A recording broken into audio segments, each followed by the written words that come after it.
Soberano Jesus, concede-nos a graça da obediência à Tua palavra.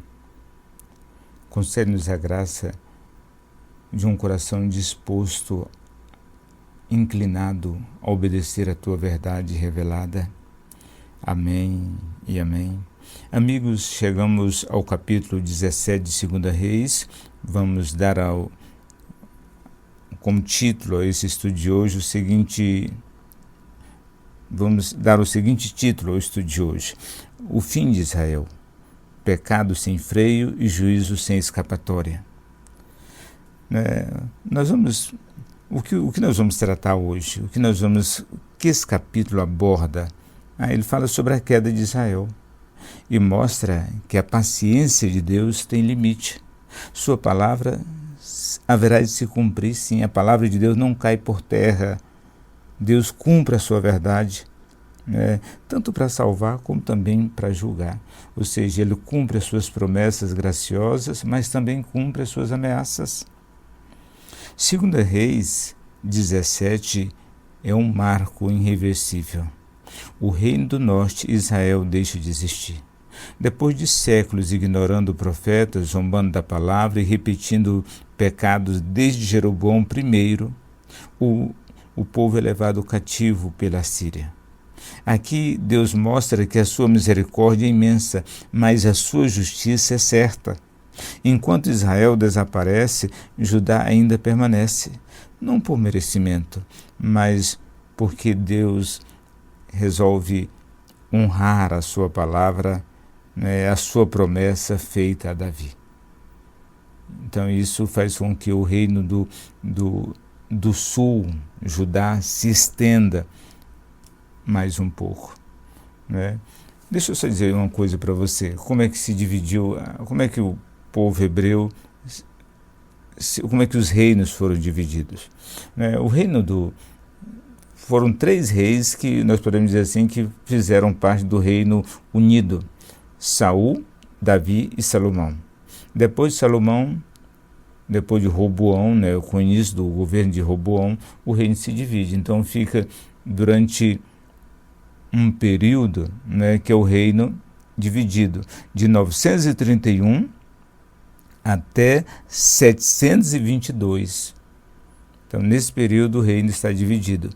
E depois disso, então, o reino do sul permanece sozinho por mais 135 anos. E é isso que acontece. Então vamos ao texto em si. O cerco final, Samaria cai, os versos de 1 a 6. No 9º ano de Oséias, rei de Israel, o rei da Síria toma Samaria depois de um cerco de 3 anos. Imagine, acampou ao redor de Samaria por 3 anos. O povo é deportado para Ala, para Abor e as cidades dos Medos. O reino do norte é apagado do mapa e nunca mais retornam como nação independente. Nunca mais. Isso é impressionante. E por que o reino do sul, o reino do norte, Israel, caiu? Por que ele caiu? O narrador faz questão de explicar, nos versículos 7 a 18, que a questão não é uma questão política, mas foi o pecado. O pecado que destruiu Israel. Israel adorou outros deuses, seguiu o costume das nações, expulsas por Deus, ergueu altares e postes sagrados em todos os lugares, recusou ouvir os profetas que Deus enviou, madrugando, ou seja, repetidamente, e advertir.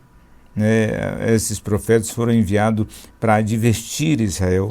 Na verdade, nós podemos claramente olhar assim e observar que Aías, Elias, Micaías,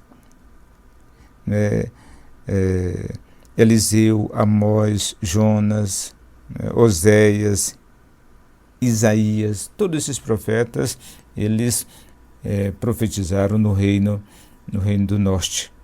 Então, ele também praticou a adivinhação, os israelitas, a magia, praticou também a magia, sacrificou seus filhos no fogo. Olha, né? E o resultado, Deus retirou a sua mão e os entregou à destruição. Exatamente como ele havia prometido em Deuteronômio capítulo 28. É impressionante. Deus cumpre a sua palavra, tanto as suas promessas graciosas, como também as suas ameaças. E qual foi o destino de Judá? Judá se torna um alerta vivo, desde o versículo 19 até o 23. Judá não ficou isento do pecado. Ele também pecou, praticou e seguiu as práticas de Israel, mesmo tendo Jerusalém, tendo Samaria, o reino do norte, caído. Ele não foi destruído na ocasião da queda de Samaria, na queda do reino do norte, por causa da promessa que Deus havia feito a Davi. Contudo, nós podemos lembrar que a semente do mesmo juízo já está plantada. Qual é a semente? A desobediência à palavra de Deus, a rebelião, as práticas pagãs, tudo isso estava também presente em Israel. Os povos misturados em um culto corrompido acontece em Israel. Essa era a política do rei da Síria, misturar os povos. Por isso que o reino do norte, Israel, praticamente desaparece. Dos versículos 24 a 31, nós observamos isso. 24 a 41. A Síria repovoou Samaria com gente de outras nações. Surge uma mistura de crenças, temor do Senhor, mais culto a Deus estrangeiro se permeou ali em Samaria. E assim nasce um sincretismo samaritano, ou seja, uma mistura de crenças, que será o contexto, que nós vamos ver isso de modo muito claro no Novo Testamento. Por exemplo, João capítulo 4, a mulher samaritana. O texto lá o narrador diz que os judeus não se dão com os samaritanos. A mulher samaritana pergunta para Jesus: como sendo tu judeu, pede a mim de beber, que sou samaritana? É por causa dessa questão. Então isso está presente. O que nós podemos, a título de curiosidade, deixa eu dizer uma coisa para você. Observe essa linha do tempo. Norte vezes sul, o reino do norte vezes o reino do sul. O reino do norte, Israel, ele perdura, ele dura desde 931 a 722 a.C., ou seja, um período de 209 anos. Ele tem 19 reis e 9 dinastias, ou seja, 9 famílias diferentes assumiu o trono, de Jeroboão I até Oséias. 9. O reino do sul, Judá, o que acontece? De 931 até 586 a.C., ou seja, um total de 344 anos.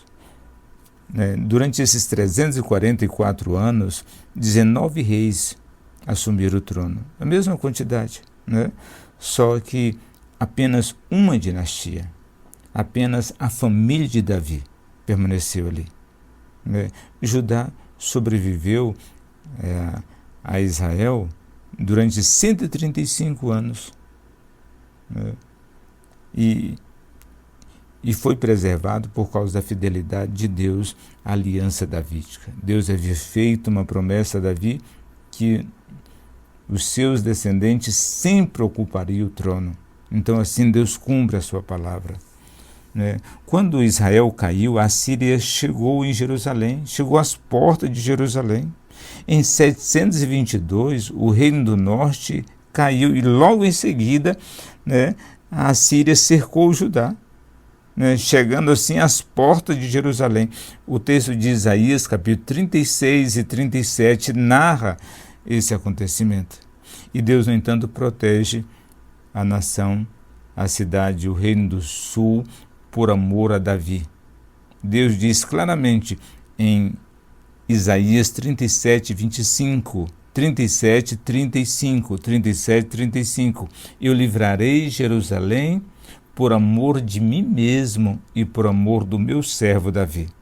Então, assim o sul permanece de pé, não por sua justiça própria, mas pelas promessas, de um reino messiânico. Quem são os samaritanos? Samaria. Samaritanos vem de Samaria, Então, que era a capital do reino do norte. É um povo misturado. É por isso que os judeus no Novo Testamento discutem tanto com os samaritanos. Não gostam deles e assim por diante, por causa dessa questão, porque é um povo misturado, não puro, e foi misturado por causa da política da Síria.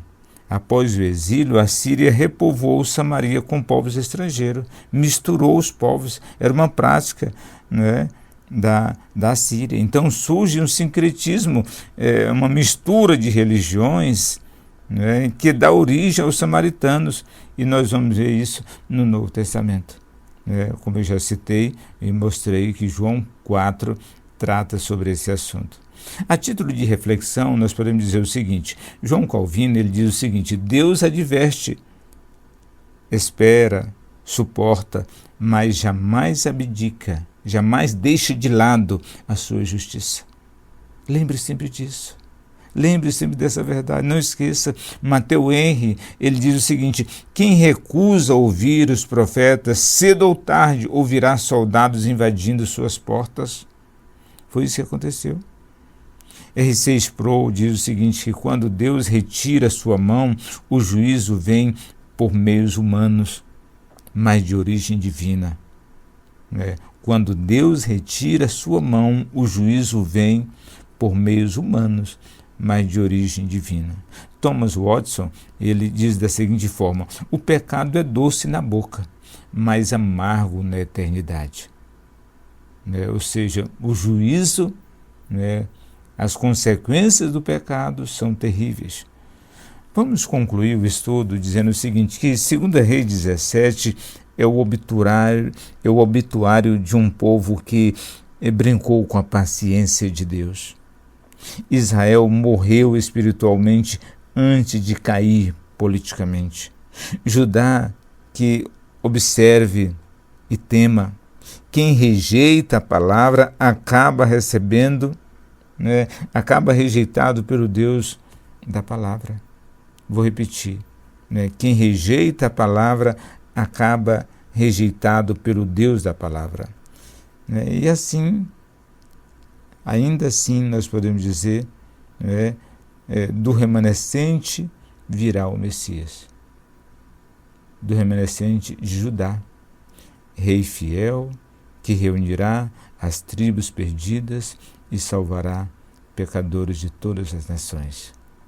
Meus queridos e amados irmãos, que Deus maravilhoso é esse que eu estou apresentando, que nós estamos estudando, que nós estamos examinando a Escritura Sagrada e procurando conhecer. Conhecer a Deus é o nosso maior objetivo da vida. Conhecer o Eterno, buscar a sua face, adorar o seu nome, obedecer a sua palavra deve ser o nosso objetivo da vida. Que Deus o abençoe poderosamente, cada um de nós. Amém e amém. Amém. Amém.